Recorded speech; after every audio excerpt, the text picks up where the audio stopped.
அம்மையார் இந்தியாவின் நிதியமைச்சர் திருமதி நிர்மலா சீதாராமன் அவர்கள் கடந்த 11/12 தேதி கோயம்புத்தூர் மாவட்டத்தில் சுற்றுப்பயணத்தை மேற்கொண்டார். அந்த சுற்றுப்பயணத்தில் என்ன நடந்தது? ஜிஎஸ்டி குறைத்திருக்கும் நாளில் எல்லோரையும் வரவைத்து குறை சொல்லுங்கள் என்ற குறைகளை கேட்டுவிட்டு யார் குறை சொன்னார்களோ அவர்களை அழைத்து மன்னிப்பு கேட்க வைத்து அதை வீடியோவில் படம் பிடித்து வெளியிட்டதையெல்லாம் பத்திரிகையாளர் நன்கு அறிவார்கள். ஆனால் இந்த சுற்றுப்பயணத்தில் உண்மைக்கு புறம்பான ஒரு செய்தியை இந்த நாட்டின் நிதியமைச்சர் அறிவித்திருக்கிறார். அவர் என்ன சொல்லுகிறார் என்றால், இதுவரை நாடு முழுவதும் 49 கோடி வங்கி கணக்குகள் இருப்பதாகவும் மொத்தம் 29.76 லட்சம் கோடி ரூபாய் கடனாக வழங்கப்பட்டிருப்பதாகவும் அவர் கூறியிருக்கிறார். மேலும் தமிழகத்தில் 5.9 கோடி பேருக்கு ரூபாய் 3 லட்சம் கோடி கடன் வழங்கிட்டிருப்பதாக கூறியதோடு கோவை மாவட்டத்தில் மட்டும் 20 லட்சம் பேருக்கு ரூபாய் 13,180 கோடி முத்ரா யோஜனா கடன் வழங்கியிருப்பதாக சொல்லுகிறார். தமிழ்நாட்டில் அவருடைய கணக்குப்படி எங்கே இந்த 49.5 கோடி வங்கி கணக்குகள் இருக்கின்றன, 29.76 லட்சம் கோடி கடன் வழங்கப்பட்டு இருக்கிறதா? அங்கு வந்த சிறு குறு மற்றும் நடுத்தர தொழில் வணிகர்கள் எல்லாம் இதை பார்த்து புருவத்தை உயர்த்தியிருக்கிறார்கள்.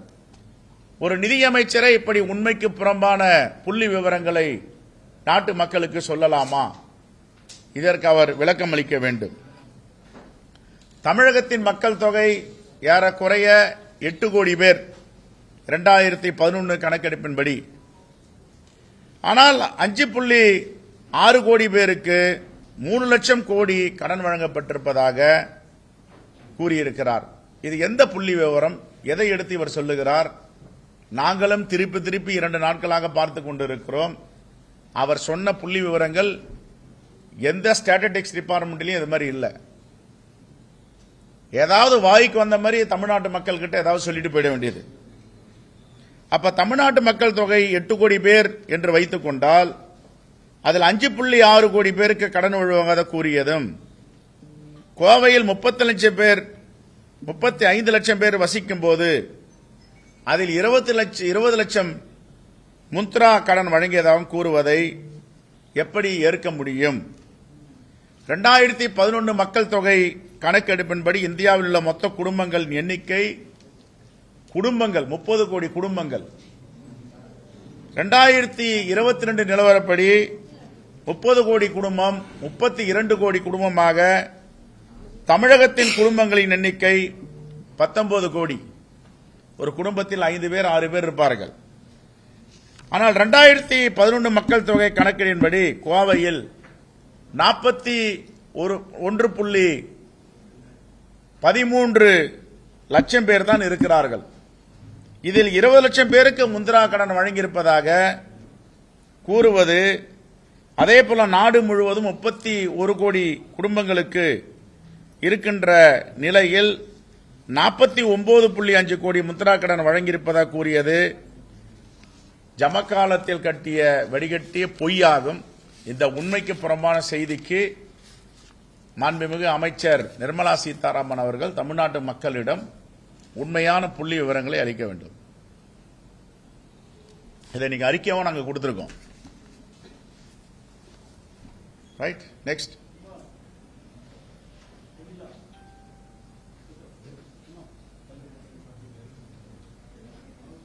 இந்த அறிக்கை கொடுத்துட்டீங்களா?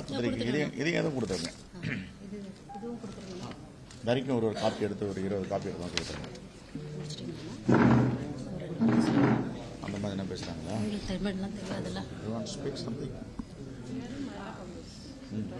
Talk about Bangladesh. English. Then I'll translate. Want to say something? Say. Talk.